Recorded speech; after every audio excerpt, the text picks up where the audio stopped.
ہوشیہ 5واں باب۔ اے کاہنو، یہ بات سنو، اے بنی اسرائیل کان لگاؤ، اے بادشاہ کے گھرانے سنو، اس لیے کہ فتویٰ تم پر ہے، کیونکہ تم مصفا میں پھندا اور تبور پر دام بنے ہو، باغی خون ریزی میں غرق ہیں، لیکن میں ان سب کی تعدیب کروں گا۔ میں افرائیم کو جانتا ہوں اور اسرائیل بھی مجھ سے چھپا نہیں، کیونکہ اے افرائیم تو نے بدکاری کی ہے، اسرائیل نجس ہوا، ان کے اعمال ان کو خدا کی طرف رجوع نہیں ہونے دیتے، کیونکہ بدکاری کی روح ان میں موجود ہے اور وہ خداوند کو نہیں جانتے، اور فخر اسرائیل اس کے منہ پر گواہی دیتا ہے، اور اسرائیل اور افرائیم اپنی بد کرداری میں گریں گے، اور یہودا بھی ان کے ساتھ گرے گا۔ وہ اپنے ریوڑوں اور گلوں کے وسیلہ سے خداوند کے طالب ہوں گے، لیکن اس کو نہ پائیں گے، وہ ان سے دور ہو گیا ہے۔ انہوں نے خداوند کے ساتھ بے وفائی کی، کیونکہ ان سے اجنبی بچے پیدا ہوئے۔ اب 1 مہینے کا عرصہ ان کی جائیداد سمیت ان کو کھا جائے گا۔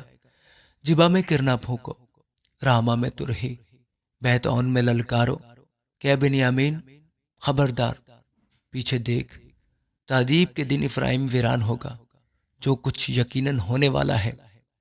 میں نے اسرائیلی قبائل کو جتا دیا ہے، یہودا کے عمرہ سرحدوں کو سرکانے والوں کی مانند ہے۔ میں ان پر اپنا قہر پانی کی طرح انڈیلوں گا۔ افرائیم مظلوم اور فتویٰ سے دبا ہے، کیونکہ اس نے تقلید پر قناعت کی۔ پس میں افرائیم کے لیے کیڑا ہوں گا اور یہودا کے گھرانے کے لیے گھن۔ جب افرائیم نے اپنی بیماری اور یہودا نے اپنے زخم کو دیکھا تو افرائیم اسور کو گیا اور اس مخالف بادشاہ کو دعوت دی، لیکن وہ نہ تم کو شفا دے سکتا ہے اور نہ تمہارے زخم کا اندمال کر سکتا ہے، کیونکہ میں افرائیم کے لیے شیر ببر اور بنی یہودا کے لیے جوان شیر کی مانند ہوں گا۔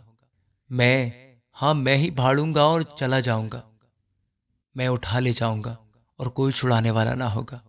میں روانہ ہوں گا اور اپنے مسکن کو چلا جاؤں گا، جب تک کہ وہ اپنے گناہوں کا اقرار کر کے میرے چہرے کے طالب نہ ہوں۔ وہ اپنی مصیبت میں بڑی سرگرمی سے میرے طالب ہوں گے۔ آمین۔